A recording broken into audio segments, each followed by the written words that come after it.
नमस्कार मित्रों, मैं हूं शशि शेखर और आप देख रहे हैं यूथ एजेंडा में शशि शेखर की पाठशाला। आज हम बात करेंगे भारत के उस महान विभूति के बारे में जो भारत के उपराष्ट्रपति के रूप में 1962 तक काम किया, जिनके नाम पर आज हम शिक्षा दिवस के रूप में मनाते हैं। वो थे सर्वपल्ली डॉक्टर राधाकृष्णन। राधाकृष्णन का दर्शन अद्वैत वेदांत पर आधारित था, जो समकालीन समझ के लिए इस परंपरा का पुनर्व्याख्यान करता है। उन्होंने बेखबर पश्चिमी आलोचना के खिलाफ हिंदू धर्म का बचाव किया, समकालीन हिंदू पहचान के निर्माण में योगदान दिया। वह भारत और पश्चिमी दोनों में हिंदू धर्म की समझ को आकार देने में प्रबल थे। वह भारत और पश्चिम के बीच एक पुल निर्माता के रूप में प्रतिष्ठित हुए। राधाकृष्णन को अपने जीवन के दौरान कई उच्च पुरस्कारों से सम्मानित किया गया, जिसमें 1931 में नाइटहुड, 1954 में शामिल है और भारत रत्न, भारत का सर्वोच्च नागरिक पुरस्कार, 1963 में British royal order of merit की मानद समिति में शामिल। वह संस्थापकों में से एक भी थे।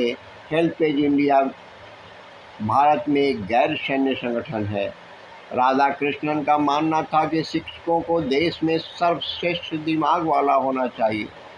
1962 में उनका जन्मदिन हर साल 5 सितंबर को भारत में शिक्षक दिवस के रूप में मनाया जाता है।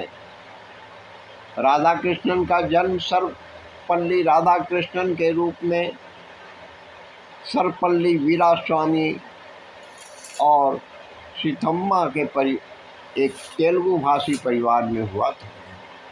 वह 3 भाई बहनों में दूसरे नंबर पर।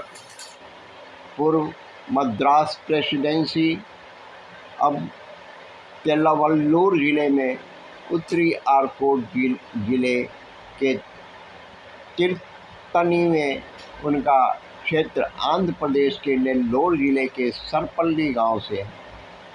उनका आरंभिक वर्ष एयरलाइंस डेज में था और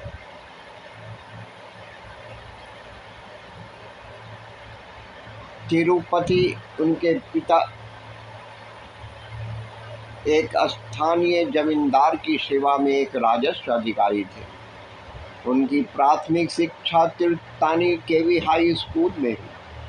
1896 में वह तिरुपति के हरमन्सबर्ग इवेंजेलिकल लूथरन मिशन स्कूल और नागालैंड हाई स्कूल वालाजापेट चले गए।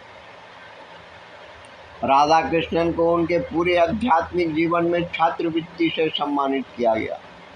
उन्होंने वेल्लोर के लिए अपनी हाई स्कूल की शिक्षा प्राप्त की। बुरिस कॉलेज में लिया गया एफए कला प्रथम कक्षा के बाद वह 16 वर्ष की आयु में मद्रास क्रिश्चियन कॉलेज में शामिल हो गए। उन्होंने 1907 में वहां से स्नातक की डिग्री प्राप्त की और उसी कॉलेज से अपनी मास्टर डिग्री पूरी की। राधाकृष्णन ने संयोग के बजाय दर्शन शास्त्र का अध्ययन किया।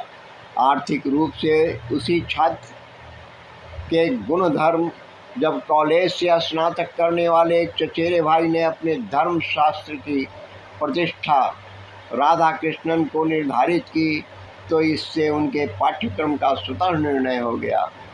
सर्वपल्ली ने अपनी स्नातक डिग्री थीसिस वेदांत की रचनाएं और उसकी आध्यात्मिक पूर्व धारणाएं पर लिखी थी। इसका उद्देश्य इस आरोप का उत्तर देना था कि वेदांत सिस्टम में अभिलेख के लिए कोई जगह नहीं है। उनके 2 प्रोफेसरों रे विलियम मेस्टन और डॉक्टर अल्फ्रेड जॉर्ज हॉग ने राधा कृष्णन के शोध प्रबंध निदेशक की भूमिका निभाई। राधा कृष्णन की थीसिस तब प्रकाशित हुई जब वह केवल 20 वर्ष के थे। खुद राधा कृष्णन के हॉग और भारतीय संस्कृति के अन्य ईसाई आलोचकों ने मेरे विश्वास को पुष्ट किया और उन पारंपरिक सहरा को हिला दिया जिस पर मुझे आपत्ति थी। राधा कृष्णन स्वयं शिष्य कैसे एक छात्र के रूप में ईसाई आलोचकों की चुनौती ने मुझे हिंदू धर्म का अध्ययन करने और यह पता लगाने के लिए प्रेरित किया कि इसमें क्या जीवित है और क्या मर गया है। एक हिंदू के रूप में मेरा गौरव स्वामी विवेकानंद की उद्यमशीलता और वाक्पटुता से जागृत हुआ। मिशनरी संस्थानों हिंदू धर्म के प्रति व्यवहार से बहुत आहत हुआ। इसने उन्हें भारतीय दर्शन और धर्म आलोचनात्मक अध्ययन और बेखबर पश्चिमी आलोचना के हिंदू धर्म की रक्षा की प्रेरणा दी। उसी समय राधा कृष्णन ने प्रोफेसर हॉग को मेरे प्रतिष्ठित शिक्षक के रूप में प्रस्तुत किया और भारत में हमारे सबसे महान ईसाई विचारों में से एक के रूप में। इसके अलावा प्रोफेसर विलियम स्नर, जो कॉलेज के शैक्षणिक प्रशिक्षक थे, ने एक प्रशस्ति पत्र देते हुए कहा कि वह हाल के वर्षों में हमारे पास मौजूद सबसे अच्छे लोगों में से एक, जिन्होंने उन्हें प्रेसिडेंसी कॉलेज में पहली नौकरी दी, में असमर्थ बना दिया। बदले में राधा कृष्णन ने अपनी प्रारंभिक जनगणना में एक विलियम स्कॉनर को समर्पित किया। राधा कृष्णन ने द एथिक्स ऑफ बेंडेंट में ब्रिटिश आलोचकों के खिलाफ अपनी पीड़ा व्यक्त की है। यहाँ उन्होंने लिखा कि वेदांत प्रणाली को गैर नैतिक मान लिया गया है, जो वर्तमान समय का सैद्धांतिक फैशन बन गया है। वह जर्मन नौकरी में भाषा विज्ञानी और प्राच्यविद मैक्स मूलर का उल्लेख किया, जो अपने जीवन के अधिकांश समय ब्रिटेन में रहे और अध्ययन किया।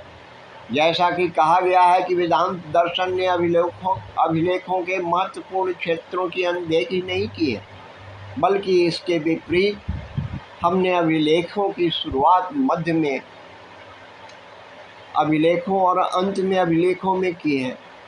इस तथ्य के बारे में कुछ नहीं कहा जा सकता कि मन इतना लंबा है कि वेदांत ईश्वरों के रूप में दिव्य देवताओं के साथ विश्व, मांस और अन्य शक्तियों के सामान्य लक्ष्यों का शिकार होने की संभावना नहीं है। राधा कृष्णन के दर्शन फिर होते हैं कि कैसे इस दर्शन के लिए हमें सभी कमरों को एक रूप में देखने की आवश्यकता है। गैर अलग के रूप में उन्होंने अभेद की भावना का परिचय दिया।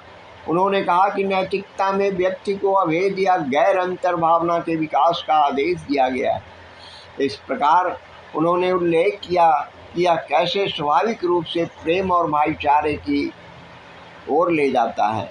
हर दूसरे व्यक्ति को आपके सह समान माना जाना चाहिए और एक साध्य के रूप में व्यवहार किया जाना चाहिए, न कि एक साधन के रूप में। वेदांत हमें मानवीय गरिमा का सम्मान करने की विशिष्टता देता है और मनुष्य को मनुष्य के रूप में समझने की मांग करता है। विवाह और परिवार। राधा कृष्णन की शादी मई 1903 में 16 साल की उम्र में दूर के चचेरे भाई से हुई, शिवकामू से हुई, जब वह 10 साल की थी। परंपरा के अनुसार विवाह की व्यवस्था की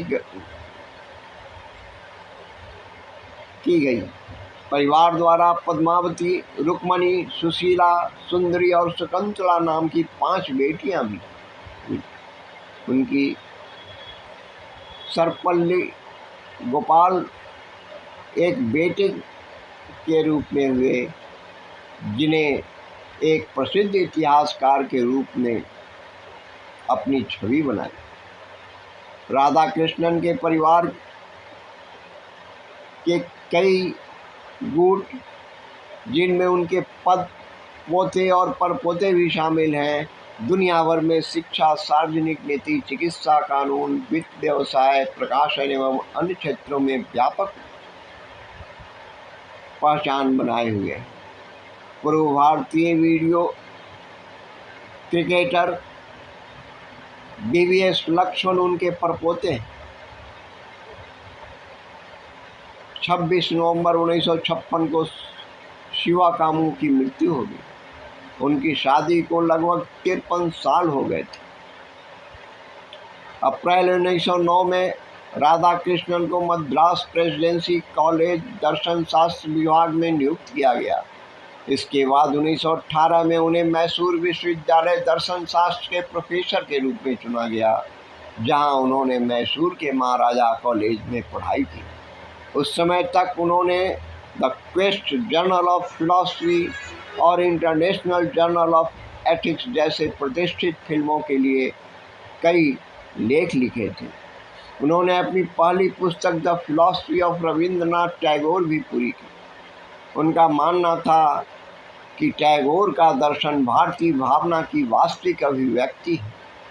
उनकी दूसरी किताब समकालीन दर्शन में धर्म का प्रकाशन 1920 में प्रकाशित हुआ था। 1921 में उन्हें कलकत्ता विश्वविद्यालय मानसिक एवं नैतिक विज्ञान के राजा जॉर्ज पंचम चेयर पर आसन के लिए दर्शन शास्त्र के प्रोफेसर के रूप में नियुक्त किया गया था। उन्होंने जून 1926 में ब्रिटिश साम्राज्य के आर्किटेक्ट्स की कांग्रेस में कलकत्ता विश्वविद्यालय का प्रतिनिधित्व किया। सितंबर 1926 में हार्वर्ड विश्वविद्यालय में प्रतिनिधित्व किया। अंतर्राष्ट्रीय दर्शन शास्त्र कांग्रेस का प्रतिनिधित्व भी किया। इस अवधि के दौरान एक और महत्वपूर्ण शैक्षणिक कार्यक्रम आदर्शों पर ह्यूवर्ट व्याख्यान का अध्ययन किया गया। जीवन के बारे में जो उन्होंने 1929 में मैनचेस्टर कॉलेज ऑक्सफोर्ड में अपना भाषण दिया था, जिसे बाद में an idealist views of life की पुस्तक के रूप में प्रकाशित किया गया था। 1929 में राधा कृष्णन के मैनचेस्टर कॉलेज के निर्माता जे स्टालिन कारपेंटर को बैठने के लिए खाली पड़े पेड़ के लिए आमंत्रित किया गया था। उन्हें ऑक्सफोर्ड विश्वविद्यालय के छात्रों को व्याख्यान देने का अवसर मिला। शिक्षा क्षेत्र में उनकी सेवाएं जॉर्ज पंचम के लिए जून 1931 तक तीसरे ऑनर्स में थ्रीनाइट की उपाधि दी गई और फिर अप्रैल 1932 में भारत के governor general earl of Willingdon द्वारा उन्हें औपचारिक रूप से यह सम्मान दिया गया। हालांकि उन्होंने भारतीय स्वतंत्रता के बाद इस डिग्री का उपयोग करना बंद कर दिया। इसके बजाय उन्होंने डॉक्टर की अपनी शैक्षणिक डिग्री को प्राथमिकता दी। वह 1931 से 1936 तक आंध्र विश्वविद्यालय के कुलपति रहे। अपने पहले दीक्षांत भाषण के दौरान उन्होंने अपने मूल आंध्र के बारे में बात की। हम आंध्र प्रदेश के कुछ मामलों में सौभाग्य से स्थित हैं। मेरा दृढ़ विश्वास है कि यदि भारत का कोई हिस्सा एकता की प्रभावशाली भावना विकसित करने में सक्षम है तो आंध्र में है।